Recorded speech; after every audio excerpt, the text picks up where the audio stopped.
बिस्मिल्लाहिर्रहमानिर्रहीम। अस्सलाम वालेकुम। मैं दानियाल अख्तर अपने यूट्यूब चैनल पर आप सबको खुश आमदीद कहता हूँ। और आज जो टॉपिक हम डिस्कस करने जा रहे हैं वो है मैटर। तो आइए बिना टाइम ज़ाया किए बोर्ड की तरफ हमारे साथ देखें। Matter, anything which occupy space and having mass is called matter. हर वो चीज़ जो जगह घेरे और वज़न रखे, सिंपली हम उसको नाम देते हैं मैटर का। For example chair, table, marker, book etcetera. ये तमाम चीज़ें जो आपको अपने इर्द गिर्द कायनात में नज़र आ रही है, इन तमाम को हम मैटर कह सकते हैं, क्योंकि इन तमाम का कुछ ना कुछ वज़न भी है और ये कुछ ना कुछ जगह भी घेर रही है।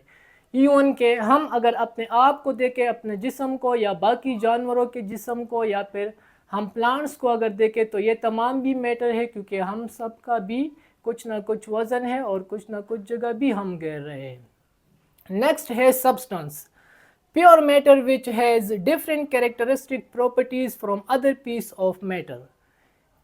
प्योर मैटर यानी कि खालिस मैटर, एक ऐसा मैटर जिसकी अपनी अलग कुछ खुसूसियात हो, कुछ अलग कैरेक्टरिस्टिक प्रॉपर्टीज़ हो उसके, रिगार्डलेस ऑफ इट्स सोर्स के कहीं पर भी वो हो।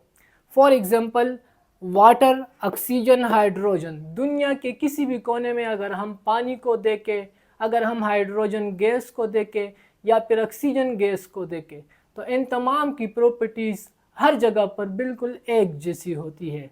तो इस किस्म के मैटर को जो बिल्कुल खालिस हो और जिनकी प्रॉपर्टीज़ हर जगह पर बिल्कुल सेम टू सेम हमें नज़र आए, तो इसको हम सिंपली केमिस्ट्री में इसके लिए टर्म इस्तेमाल करते हैं सब्सटेंस का।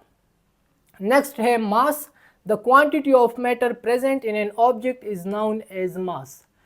किसी भी मैटर में या किसी भी ऑब्जेक्ट में मैटर की जितनी क्वांटिटी मौजूद होती है, किसी भी ऑब्जेक्ट में मैटर की मिकदार जितनी होती है, वो उसका मास कहलाता है।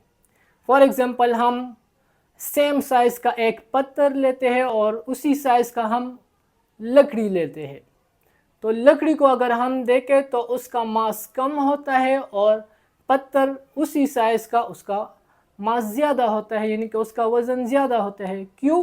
क्योंकि यहाँ पर अगर हम पत्थर में देखते हैं तो पत्थर में उनके पार्टिकल्स एक दूसरे के काफ़ी करीब करीब होते हैं, जिसकी वजह से हम कहते हैं कि इसमें मैटर की मिकदार ज़्यादा है। तो जहाँ पर मैटर की मिकदार ज़्यादा हो किसी ऑब्जेक्ट में, उसका मास ज़्यादा होगा, और जहाँ पर मैटर की मिकदार कम हो किसी ऑब्जेक्ट में, तो वहाँ पर हम कहते हैं कि इसका मास कम है। मैटर की अगर हम बात करें तो मैटर को बुनियादी तौर पर हम दो हिस्सों में तकसीम करते हैं, प्योर सब्सटेंस और इम्प्योर सब्सटेंस। इम्प्योर सब्सटेंस को हम मिक्सचर का नाम भी देते हैं।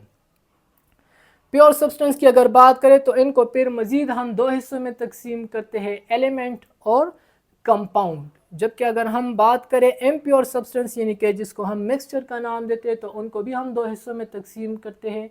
एक को होमोजीनियस मिक्सचर कहते हैं और एक को हम हेट्रोजीनियस मिक्सचर कहते हैं। इंशाल्लाह नेक्स्ट वीडियो में हम एलिमेंट के बारे में डिस्कस करेंगे, और इसी तरह मज़ीद जो वीडियोज़ हम आपके साथ फिर शेयर करेंगे तो उसमें बाकायदा कंपाउंड मिक्सचर के बारे में भी डिस्कस किया जाएगा आपके साथ। अब के लिए इतना ही। अपना ख्याल रखिए, हमें भी अपने दुआओं में याद रखिए। साथ साथ में अगर आपको कोई मसला हो इस टॉपिक में तो आप हमें कमेंट में बता सकते हैं। अल्लाह हाफिज़।